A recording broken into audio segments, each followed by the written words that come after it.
Hello students, आज हम marketing management के अंदर प्रोडक्ट प्राइसिंग के बारे में पढ़ेंगे। सबसे पहले हम देख लेते हैं कि इस टॉपिक के अंदर हम क्या कुछ कवर करने वाले हैं। तो हम पढ़ेंगे प्राइसिंग का concept, factors affecting pricing decision and pricing strategies. सबसे पहले हम प्राइसिंग का मतलब समझेंगे। प्राइसिंग का मतलब समझने के लिए हमें सबसे पहले ये जानना होगा कि प्राइस होता क्या है।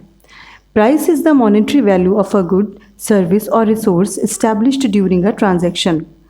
यानी कि किसी लेन देन के दौरान वस्तु, सेवा या संसाधन का मुद्रा के रूप में जो मूल्य निर्धारित किया जाता है वह कीमत कहलाता है। अब बात आती है कि प्राइसिंग क्या होती है। Pricing is the art of translating into quantitative terms the value of a product, service or resource by the marketing manager before it is offered to the target customer. एक बार हम इसको हिंदी में समझते हैं। कीमत निर्धारण वह कला है जिसके द्वारा विपणन प्रबंधक अपने ग्राहकों के सामने वस्तुओं, सेवाओं एवं संसाधनों को लाने से पहले उनका मात्रात्मक रूप में कीमत निर्धारण करता है। तो हम इसको ऐसे समझ सकते हैं कि प्राइसिंग में हम उन सभी क्रियाओं को शामिल करते हैं जिनके द्वारा मार्केटर अपनी वस्तुओं, सेवाओं एवं संसाधन का प्राइस फिक्स करता है। तो हम प्राइसिंग को इस प्रकार से समझ सकते हैं कि प्राइसिंग में हम उन सभी क्रियाओं को शामिल करते हैं जिनके द्वारा मार्केटर अपनी वस्तुओं, सेवाओं एवं संसाधनों का प्राइस फिक्स करता है। यानी कि प्राइसिंग के अंदर जो सेलर अपनी चीज़ों को बायर्स को बेचता है उनका मूल्य निर्धारित करता है। नेक्स्ट है factors affecting pricing decision. Pricing decision को प्रभावित करने वाले कुछ तत्व होते हैं जिनको दो कैटेगरीज में बांटा गया है, internal factors and external factors. Internal factors में आते हैं pricing objective, cost of production, marketing mix, product differentiation, organisational consideration and product life cycle. External factors में आते हैं product demand, competition level, economic conditions, government regulations, consumer behaviour, distribution channel and suppliers. सबसे पहले हम internal factors को पढ़ेंगे। Internal factors में सबसे पहला आता है प्राइसिंग ऑब्जेक्टिव। किसी भी फर्म के अलग अलग प्राइसिंग ऑब्जेक्टिव्स हो सकते हैं, जैसे कि सबसे पहला है सर्वाइवल। सर्वाइवल का मतलब होता है कि कोई भी फर्म लंबे समय तक मार्केट के अंदर अपना अस्तित्व बनाए रखना चाहती है, जिसके लिए उसको अपने प्रोडक्ट का ऐसा प्राइस फिक्स करना चाहिए जिससे कि वो एक रीज़नेबल अमाउंट का प्रॉफिट भी अर्न कर सके, अपनी कॉस्ट ऑफ प्रोडक्शन कवर कर सके, ताकि वो लंबे समय तक मार्केट में एग्जिस्ट कर सके। दूसरा ऑब्जेक्टिव हो सकता है टारगेट रिटर्न ऑन इन्वेस्टमेंट, कि जो फर्म है वो इन्वेस्टमेंट के ऊपर एक निश्चित दर से रिटर्न कमाना चाहती है, तो वो अपने प्रोडक्ट का प्राइस कैसे फिक्स करे।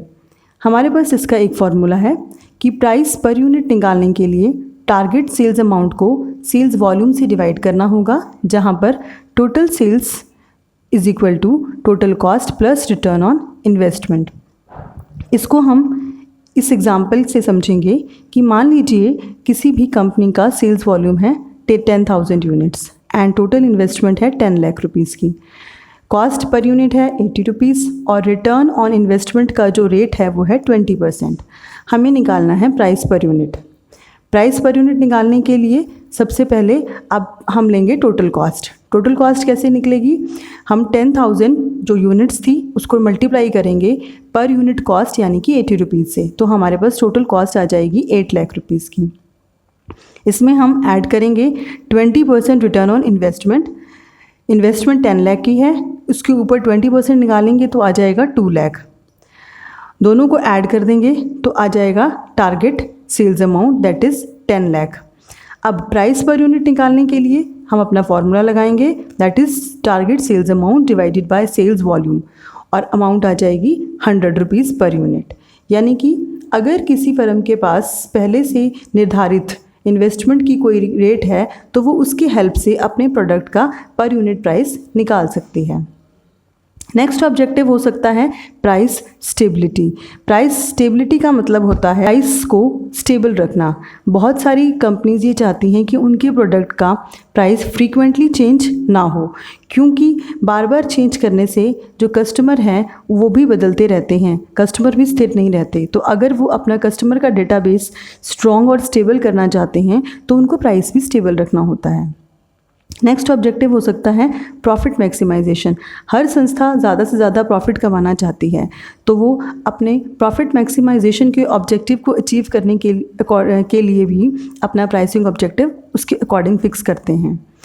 नेक्स्ट ऑब्जेक्टिव हो सकता है मार्केट शेयर, यानी कि कितना मार्केट शेयर वो अचीव करना चाहते हैं उस प्राइस के ज़रिए जो उन्होंने अपने प्रोडक्ट की फ़िक्स की है, उसके अकॉर्डिंग वो डिसाइड करेंगे कि वो अपना प्राइस क्या फ़िक्स करें। यानी कि जितना ज़्यादा वो मार्केट शेयर कैप्चर करना चाहेंगे अकॉर्डिंगली उनको प्राइस फ़िक्स करना पड़ेगा। नेक्स्ट हो सकता है मीटिंग द कंपटीशन। ये भी एक मेन ऑब्जेक्टिव है कि कॉम्पिटिटर को ध्यान में रखते हुए अपनी प्राइसिंग ऑब्जेक्टिव्स को डिसाइड करना, अपने प्रोडक्ट के प्राइसेस को फिक्स करना। नेक्स्ट ऑब्जेक्टिव है पब्लिक इमेज। पब्लिक इमेज का मतलब है कि उस अपने प्रोडक्ट की प्राइस इस तरह से फिक्स करना कि उसकी मार्केट में और लोगों के बीच में एक अच्छी इमेज बन सके। यहाँ पर हम एग्जांपल के तौर पर लेते हैं जगुआर कार का। जो जगुआर हैं, BMW हैं, मर्सिडीज़ हैं और आप कह सकते हैं ऑडी कार है, ये सारी लग्जरियस गाड़ियाँ हैं और इन सब का जो प्राइस है वो 50 लाख एंड अबव होता है। बट इनके जो ख़रीदार हैं उनके लिए इनका प्राइस मैटर नहीं करता, इनकी पब्लिक इमेज मैटर करती है। तो कंपनी कॉस्ट ऑफ प्रोडक्शन जितना मर्जी आए उसके अकॉर्डिंग ही प्राइस फिक्स कर लेती है और प्राइस जनरली ज़्यादा ही होता है जो कि उसकी गुडविल को बढ़ाता है। तो ये थे प्राइसिंग ऑब्जेक्टिव। नेक्स्ट है cost of production. Cost of production हम सभी समझते हैं कि उत्पादन लागत। उत्पादन लागत के आधार पर भी मूल्य निर्धारित किया जा सकता है। कैसे कर सकते हैं इसके लिए हम कि जितनी भी उस वस्तु को उत्पादन करने में लागत आई है उसके अंदर एक निश्चित प्रतिशत प्रॉफिट का ऐड कर दिया जाए, तो उससे जो है वो प्राइस निकाला जा सकता है। यानी कि उत्पादन लागत भी प्राइस फिक्स करने का एक बेस बन सकती है। नेक्स्ट पॉइंट है मार्केटिंग मिक्स। जैसे कि हम सभी जानते हैं कि मार्केटिंग मिक्स के अंदर 4 P's होते हैं: product, price, physical distribution and promotion. Product, physical distribution and promotion, ये 3 कंपोनेंट प्राइस के अलावा हैं और ये तीनों प्राइस के साथ एसोसिएटेड हैं। हम प्राइस को इनसे अलग नहीं कर सकते। वैसे तो ये सारे ही आपस में रिलेटेड होते हैं, पर यहाँ पर हम प्राइस को डिस्कस कर रहे हैं। जैसे कि अगर कोई मार्केटर प्रोडक्ट के अंदर कोई चेंज करना चाहता है, कोई एडिशनल फीचर ऐड करना चाहता है, तो उसकी वजह से उसके प्रोडक्ट के प्राइस पे भी फ़र्क पड़ेगा। ऐसे ही अगर वो फिजिकल डिस्ट्रीब्यूशन में कोई चेंज करना चाहता है, कोई इंटरमीडिएट ऐड करना चाहता है, तो उसकी वजह से उसकी कॉस्ट बढ़ जाएगी और कॉस्ट बढ़ने की वजह से प्राइस भी चेंज होगा।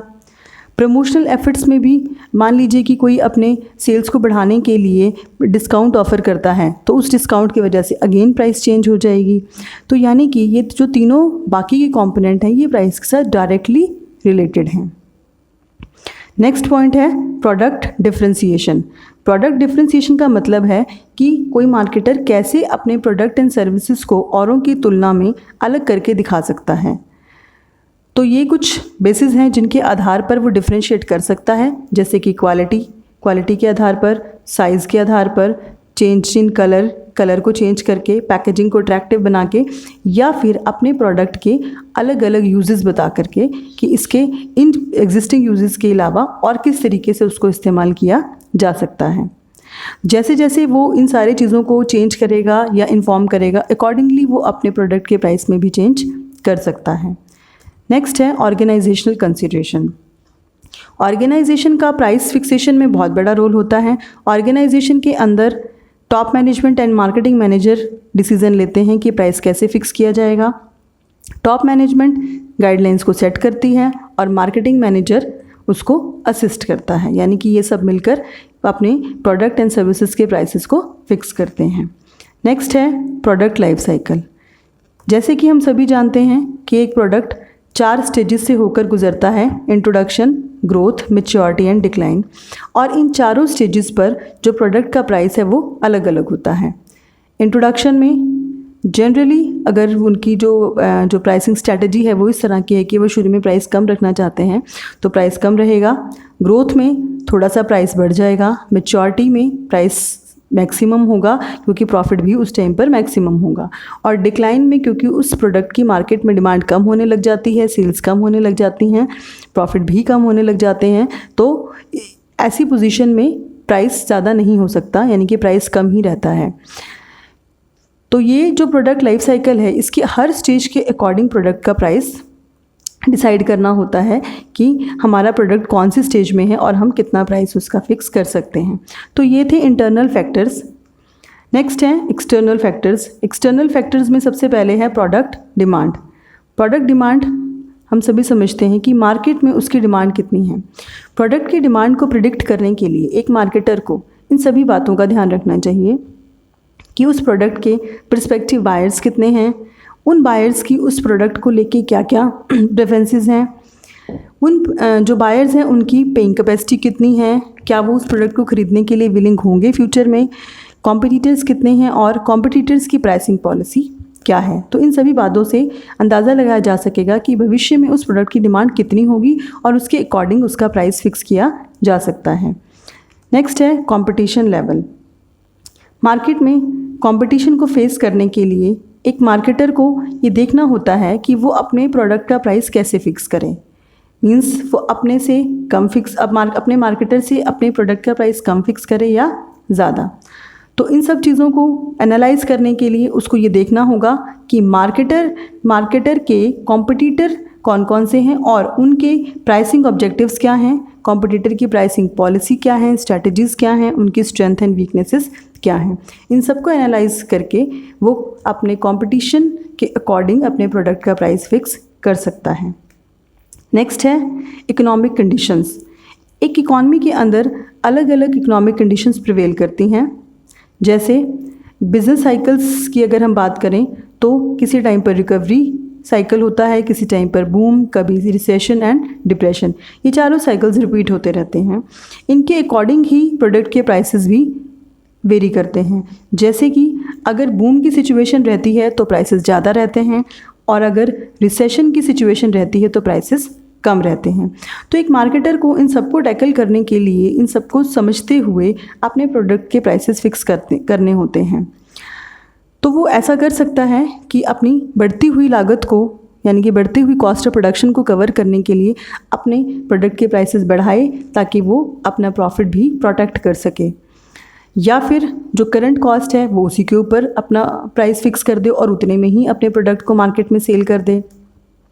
सम टाइम पोजीशन ऐसी भी होती है कि उसको ज़्यादातर जो उसका टारगेट होता है ज़्यादा से ज़्यादा सेल वाला, वो उसको ना रख करके प्रॉफिट मार्जिन थोड़ा कम करे ताकि और अपनी कॉस्ट को भी कम से कम करने की कोशिश करे, क्योंकि अगर ऐसा करेगा तो प्राइस कम होगा तो कस्टमर उसको अफोर्ड कर पाएंगे। तो डिपेंड करता है कि इस किस तरह की इकोनॉमिक कंडीशन है, वो उनको समझते हुए अपने प्रोडक्ट के प्राइस में चेंजेस कर सकता है। नेक्स्ट है गवर्नमेंट रेगुलेशंस। सरकार भी समय समय पर नियम कानून बनाती रहती है ताकि वो मार्केट को रेगुलेट कर सके और अपने मार्केट के अंदर जो ग्राहक हैं उनकी सुरक्षा कर सके। तो इसके लिए सरकार ने डिफरेंट एक्ट बनाए हुए हैं, जैसे कंज्यूमर प्रोटेक्शन एक्ट, जो कंज्यूमर को उसके अधिकारों के बारे में अवगत कराने के लिए बनाया गया है। एसेंशियल कमोडिटी एक्ट, जिसमें कभी भी आम जनता तक जो एसेंशियल चीज़ें हैं, जो ज़रूरत की चीज़ें हैं, उनकी कमी ना हो, इसकी गारंटी हो सके। नेक्स्ट है कंपटीशन एक्ट की मार्केट के अंदर जितने भी व्यापारी वर्ग हैं वो गलत तरह की प्रैक्टिसेस ना अडॉप्ट करें ग्राहकों का शोषण करने के लिए। Monopolistic, restrictive and trade practices को रोकने के लिए कंपटीशन एक्ट बना हुआ है। तो एक मार्केटर को अपने प्रोडक्ट का प्राइस फिक्स करते वक्त इन सारी रेगुलेशंस को भी ध्यान में रखना चाहिए। नेक्स्ट है कंज्यूमर बिहेवियर। कंज्यूमर का बिहेवियर डिफरेंट फैक्टर्स से इफ़ेक्ट होता है। तो यहाँ पर हम ले रहे हैं सबसे पहले पर्सनल फैक्टर। पर्सनल फैक्टर के अंदर हम लेते हैं इनकम। एक कंज्यूमर की कितनी इनकम होगी, कौन से ग्रुप को वो बिलोंग करता है, एक मार्केटर को ये भी समझने की ज़रूरत है, क्योंकि वो उसी के अकॉर्डिंग अपने प्रोडक्ट का प्राइस फिक्स करेगा। अगर कोई लो इनकम ग्रुप का कस्टमर है तो वो उसके अकॉर्डिंग मार्केट में प्रोडक्ट लाएगा और प्राइस फिक्स करेगा। अगर वो हाई इनकम ग्रुप का है तो वो उसके अकॉर्डिंग फिक्स करेगा। नेक्स्ट हो सकता है इकोनॉमिक फैक्टर। इकोनॉमिक फैक्टर के अंदर हम पॉइंट लेते हैं कंज्यूमर क्रेडिट। आर्थिक तत्व भी कंज्यूमर के सोच को और उसके बिहेवियर को इफ़ेक्ट करते हैं। अगर हम कंज्यूमर क्रेडिट की बात करें तो अगर मार्केट में किसी भी चीज़ को लेने के लिए कंज्यूमर क्रेडिट अवेलेबल है, यानी कि उधार की सुविधा है, किश्तों में खरीदने की सुविधा है, तो कंज्यूमर उसको अफोर्ड कर पाएगा, चाहे बेशक उसका प्राइस थोड़ा ज़्यादा ही क्यों ना हो। तो मार्केटर को ये बात समझनी चाहिए कि कंज्यूमर को इफ़ेक्ट करने वाले फैक्टर्स कौन से हैं और उसके अकॉर्डिंग अपना प्राइस फिक्स करना चाहिए। नेक्स्ट है डिस्ट्रीब्यूशन चैनल। जैसे कि हम सभी जानते हैं कि different types of distribution channel होते हैं। कहीं पर 1 लेवल है, कहीं पर 2 लेवल है, कहीं पर मल्टी लेवल है। अगर हम यहाँ पर देखें तो प्रोड्यूसर टू कंज्यूमर एक ऑप्शन हो सकता है। प्रोड्यूसर रिटेलर टू कंज्यूमर, यानी कि बीच में एक इंटरमीडियरी ऐड हुआ है। Producer wholesaler retailer to consumer, यानी कि 2 इंटरमीडियरीज ऐड हुए हैं। Producer distributor retailer consumer, again 2 intermediaries add हुए हैं। Producer agent wholesaler retailer and consumer, यानी कि बीच में 2 से ज़्यादा, यानी कि मल्टीपल इंटरमीडियरीज ऐड हुए हैं। अब जितने ये कम होंगे उतना प्राइस कम होगा, यानी कि जो लेवल्स है जितने कम होंगे उतना प्राइस उस प्रोडक्ट का कम होगा, और जितने लेवल्स ज़्यादा होंगे उतना प्रोडक्ट का प्राइस ज़्यादा होगा, क्योंकि इन सब के कमीशंस और इन सब के जो चार्जेस हैं वो बीच में जुड़े होते हैं प्रोडक्ट के प्राइस में, इस करके जो इनका प्राइस है वो इफ़ेक्ट होता है। नेक्स्ट है सप्लायर्स। सप्लायर्स वो होते हैं जो अपना रॉ मटेरियल कंपनी को प्रोवाइड करवाते हैं। अब सप्लायर के डिसीजन से भी प्रोडक्ट के प्राइस पे इफ़ेक्ट पड़ता है। कैसे पड़ता है? मान लीजिए सप्लायर अपने रॉ मटेरियल का प्राइस इंक्रीज़ कर देते हैं, तो कंपनी को क्या होगा कि कंपनी की जो लागत है वो बढ़ जाएगी, उत्पादन लागत बढ़ जाएगी। अब कंपनी उस उत्पादन लागत को कवर करने के लिए अपने गुड्स एंड सर्विसेज का प्राइस बढ़ा देगी, यानी कि जिसका डायरेक्ट इफेक्ट किस पे होगा? कस्टमर पे। तो इसलिए अगर सप्लायर के डिसीजन चेंज होते हैं या उसमें कोई मॉडिफिकेशन होता है तो उस प्रोडक्ट के प्राइसेस में भी चेंजेस करने होते हैं। तो ये थे हमारे इंटरनल एंड एक्सटर्नल फैक्टर। किसी भी मार्केटर को अपने प्रोडक्ट का प्राइस फिक्स करने से पहले इन सब का ध्यान रखना चाहिए। नेक्स्ट टॉपिक आता है प्राइसिंग स्ट्रेटजीज़। यहाँ पर हम कुछ प्राइसिंग स्ट्रेटजीज़ को डिस्कस करेंगे, जैसे penetration, skimming, competition pricing, economy pricing, bundle pricing, psychological pricing, premium pricing, one price policy, discounting pricing and discriminatory pricing. अब हम इनको वन बाय वन समझेंगे। सबसे पहले आता है पेनिट्रेशन प्राइसिंग। पेनिट्रेशन प्राइसिंग का मतलब होता है टू पेनिट्रेट और to sell our product at less price, यानी कि शुरू में अपनी पोजीशन को होल्ड करने के लिए कोई भी मार्केटर अपने प्रोडक्ट का प्राइस कम रखता है और बाद में वो धीरे धीरे उसको बढ़ाता है। ऐसा कब सुटेबल होता है? सिंपल प्रोडक्ट होता है, उसका ज़्यादा बड़े स्तर पर उत्पादन करना होता है ताकि जो प्रोडक्शन लागत है उसको कम किया जा सके और ज़्यादा से ज़्यादा जो मार्केट शेयर है उसको कैप्चर किया जा सके। इसको हम इस एग्जांपल से समझते हैं।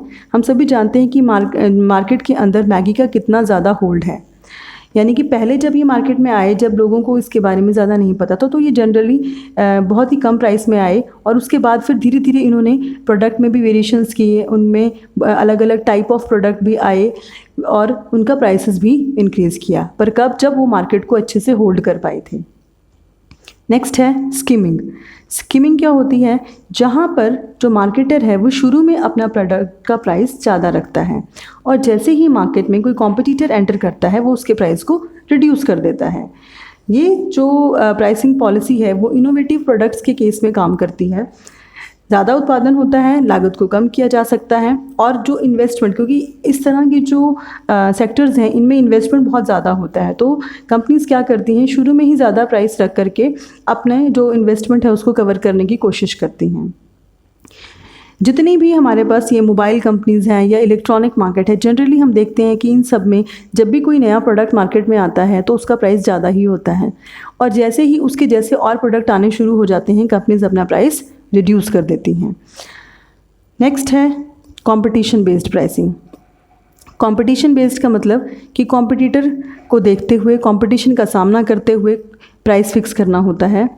प्राइस कॉम्पिटिटर से ज़्यादा भी हो सकता है और उससे कम भी हो सकता है, पर ये डिसीज़न लेना होता है कि कितना फ़िक्स करना है और कैसे फ़िक्स करना है। एग्जाम्पल के तौर पर अगर हम देखें तो बॉर्नवीटा हम सभी जानते हैं कि एक एस्टेब्लिश्ड ब्रांड है। पतंजलि जो कि है तो पुराना, लेकिन जो प्रोडक्ट हैं इसके वो धीरे धीरे ये ऐड करते जा रहे हैं उसके अंदर। तो जो इसका पावर वीटा है वो उन्होंने बॉर्नवीटा को टक्कर देने के लिए मार्केट में लॉन्च किया। अब बात आती है प्राइसिंग की। अब क्योंकि बॉर्नवीटा इस्टेब्लिश था, उसने अच्छी पोजीशन बनाई हुई थी, तो उसके कंपटीशन को फेस करने के लिए उन्होंने प्राइस रिड्यूस करके रखा। बॉर्नवीटा का 500 ग्राम का जो प्राइस है वो है 209, और जबकि जो पतंजलि है इसने पावर वीटा का जो प्राइस रखा है वो 500 ग्राम का है 180 रुपीज़, यानी कि उनसे कम रखा है। तभी लोग खरीदेंगे। नए प्रोडक्ट के केस में ज़्यादातर ऐसा ही होता है कि प्राइस कम रखा जाता है ताकि लोग उसको उससे सस्ते होने की वजह से ख़रीदें, ट्राई करें, और अगर अच्छा लगेगा फिर तो वो फ्यूचर में खरीदेंगे ही। नेक्स्ट है इकॉनमी प्राइसिंग। इकॉनमी प्राइसिंग का क्या मतलब होता है? इकॉनमी प्राइसिंग का मतलब होता है कि कम प्राइस पर प्रोडक्ट को बेचा जाए, और वो कम प्राइस करने का होता है कि लागत को कम करने की कोशिश की जाए, प्रोडक्शन लागत को, और अकॉर्डिंगली जो प्राइस है वो भी कम रखा जाए।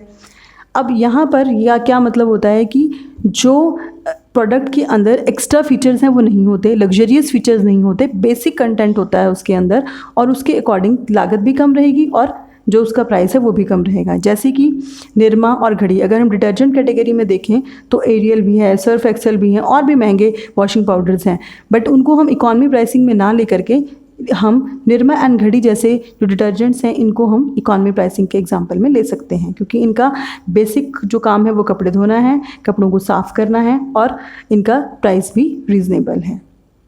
नेक्स्ट है bundle pricing. Bundle pricing basically क्या होती है? जहाँ पर सेलर अपनी कुछ प्रोडक्ट्स को एक ग्रुप बना लेता है, एक बंडल बना लेता है, और उन सब का अलग अलग प्राइस ना फिक्स करके इकट्ठा प्राइस फिक्स कर लेता है। जैसे कि हम यहाँ पर बर्गर किंग का एग्जांपल देखते हैं। ऐसे सारे ऑलमोस्ट जितने मैकडोनल्ड्स और ये सारे इस तरीके का करते हैं। इन्होंने क्या किया हुआ है, एक ग्रुप बनाया जिसमें 2 cheese burger, 1 small fries and 1 small drink, in 4 का एक ग्रुप बनाकर उसका प्राइस फिक्स कर दिया $3.29। तो ऐसा बहुत बार कंपनीज करती हैं कि एक के साथ एक प्रोडक्ट को जोड़कर उसका प्राइस इकट्ठा फिक्स कर देती हैं, उसको बोलते हैं बंडल प्राइसिंग। नेक्स्ट है psychological pricing. Psychological pricing basically क्या होती है कि कंज्यूमर की साइकोलॉजी को समझते हुए वो ऐसा प्राइस फिक्स करना चाहते हैं जिससे उसको लगे कि वो कम है, यानी कि जो प्राइस है वो एक होल नंबर में ना होकर के फ्रैक्शंस में या फिर पॉइंट्स में रखा जाता है, ताकि कस्टमर उसको पहले वाले डिजिट के अकॉर्डिंग पढ़े और उसको वो कम लगे। एग्जाम्पल के तौर पर जितने भी ये 99 तरह के जो प्राइस फिक्स करती हैं कंपनीज, वो साइकोलॉजिकल प्राइसिंग का एक पार्ट होते हैं। मान लीजिए कोई प्रोडक्ट 999 रुपये का है। अब 999 और 1000 में 1 रुपये का ही फ़र्क रह गया, लेकिन पढ़ने में क्या आएगा कि 999 यानी कि 900 समथिंग का है, 1000 उससे ज़्यादा लगता है। कस्टमर पे उतना ही कर रहा है, बट कंपनीज ने क्या किया कि कस्टमर को देखने में ऐसा ना लगे कि वो प्रोडक्ट 1000 रुपये का है, उन्होंने उसको 999 का रख लिया। नेक्स्ट है प्रीमियम प्राइसिंग। प्रीमियम प्राइसिंग क्या होती है? जहाँ पर प्रोडक्ट का जो प्राइस है वो जनरली ज़्यादा होता है, जो कस्टमर्स हैं उनके लिए उनकी पब्लिक इमेज मैटर करती है, उनकी प्रेस्टीज मैटर करती है कि उनके पास वो प्रोडक्ट है। अगर एग्जांपल के तौर पर हम देखें तो यहाँ पर हमने ऑडी का एग्जांपल लिया हुआ है। जितने भी लग्जरियस प्रोडक्ट हैं वो सारे इसी कैटेगरी के होते हैं कि उनका जो प्राइस है वो कहीं ज़्यादा होता है, पर जो उसके बायर्स हैं वो उसको ख़रीदते हैं क्योंकि उनके लिए उनकी इमेज मैटर करती है, उनकी प्रेस्टीज मैटर करती है कि वो उस प्रोडक्ट को खरीद रखा है और उनके पास वो प्रोडक्ट है। नेक्स्ट है वन प्राइस फॉर ऑल, यानी कि मार्केटर एक ही प्राइस फिक्स कर देता है अपने प्रोडक्ट के लिए और अपने सभी कस्टमर्स के लिए, उसमें कोई डिफ्रेंशिएशन नहीं होता। जैसे कि जितने भी हम देखते हैं या जितने भी खाने पीने वाली चीज़ें वो सबके लिए एक जैसी होती हैं, उसमें कोई डिफ्रेंशिएशन नहीं होता है, वो सारे एक ही प्रोडक्ट पे सभी के लिए अवेलेबल होते हैं। नेक्स्ट है डिस्काउंट प्राइसिंग, यानी कि मार्केटर जो अपना कस्टमर है उसको प्राइस में कुछ डिस्काउंट ऑफ़र करता है। उस डिस्काउंट को ऑफ़र करने का समटाइम पर्पस होता है ज़्यादा सेल करना, ज़्यादा मार्केट कैप्चर करना, या कोई पुराना स्टॉक पड़ा है तो उसको क्लियर कर देना, कस्टमर के बेस को इंक्रीज़ करना। तो हम सभी जानते हैं कि डिफरेंट टाइप ऑफ सेल्स लगती रहती हैं। जो कंपनीज़ हैं वो अलग अलग तरह के सेल ऑफ़र करती हैं, डिस्काउंट ऑफ़र करती हैं। जैसे कि पीछे फ्लिपकार्ट ने बिग बिलियन डेज़ की अपनी सेल के दौरान जो मोबाइल फ़ोन्स हैं उनका जो प्राइस है वो 70% डिस्काउंट तक दिया था कुछ प्रोडक्ट्स के ऊपर। नेक्स्ट है डिस्क्रिमिनेटिंग प्राइसिंग। डिस्क्रिमिनेटिंग प्राइसिंग होती है जहाँ पर मार्केटर एक ही प्रोडक्ट के अलग अलग कस्टमर से अलग अलग प्राइस चार्ज करता है। जहाँ पर उसको लगता है कि ये कस्टमर ज़्यादा पे कर सकता है उससे ज़्यादा लेता है, और जहाँ पर वो कम पे कर सकता है वहाँ पर उसका प्राइस कम होता है। जैसे कि हम जो ये एलपीजी सिलेंडर्स हैं इनका एग्जांपल ले सकते हैं। यहाँ पर सरकार ने बड़ी सारी स्कीम्स लॉन्च की हुई हैं, और अगर हम सिंपल बात करें तो सब्सिडाइज्ड या नॉन सब्सिडाइज्ड तो है ही हैं। सब्सिडाइज्ड वो जिनके ऊपर गवर्नमेंट सब्सिडी देती है, नॉन सब्सिडाइज्ड जिसके ऊपर कोई सब्सिडी नहीं होती। यानी कि जो सब्सिडाइज्ड सिलेंडर्स हैं एलपीजी के उनका प्राइस कम होता है, और जो नॉन सब्सिडाइज्ड है उनका ज़्यादा होता है। कमर्शियल का उससे भी ज़्यादा होता है। उज्ज्वला योजना और इस तरीके की स्कीम्स भी गवर्नमेंट ने लॉन्च की हुई है जिसके अंदर प्राइसेस कम होते हैं। सब्सिडाइज का प्राइस जनरली 420 टू 465 के बीच में रहता है। नॉन सब्सिडाइज का प्राइस 593 टू 634 रहता है, यानी कि इनके प्राइस थोड़े ज़्यादा होते हैं। अब एलपीजी सिलेंडर वही है, उसका वेट उतना ही है, यानी कि उसके अंदर क्वांटिटी उतनी ही है, बट वो अलग अलग सेगमेंट के लिए अलग अलग प्राइस चार्ज कर रहे हैं। तो ये थी प्राइसिंग स्ट्रेटजीज़। अब हम इस टॉपिक को इस तरीके से कंक्लूड कर सकते हैं कि एक मार्केटर को अपने प्रोडक्ट का प्राइस फिक्स करते वक्त ये डिसीज़न लेना होता है कि वो उसको उतना ही रखे, उसमें जो है वो कोई इंक्रीज़ करे, उसमें कोई डिक्रीज़ करे। तो उसको डिफरेंट फैक्टर्स को समझना चाहिए, उसको डिफरेंट प्राइसिंग स्ट्रैटेजीज़ को समझते हुए ये डिसीज़न लेना चाहिए कि वो अपने प्रोडक्ट और सर्विसेज के प्राइस को कितना रखें। अगर वो ऐसा करेगा तो वो डिसीज़न उसका जो है वो अच्छा होगा, क्विक होगा, एफिशिएंट होगा, एंड जो है वो ईजी डिसीज़न मेकिंग कर पाएगा। ये कुछ बुक्स हैं जो इस लेक्चर के लिए मैंने यूज़ की हैं। आई होप आपको ये लेक्चर पसंद आया होगा। Thank you.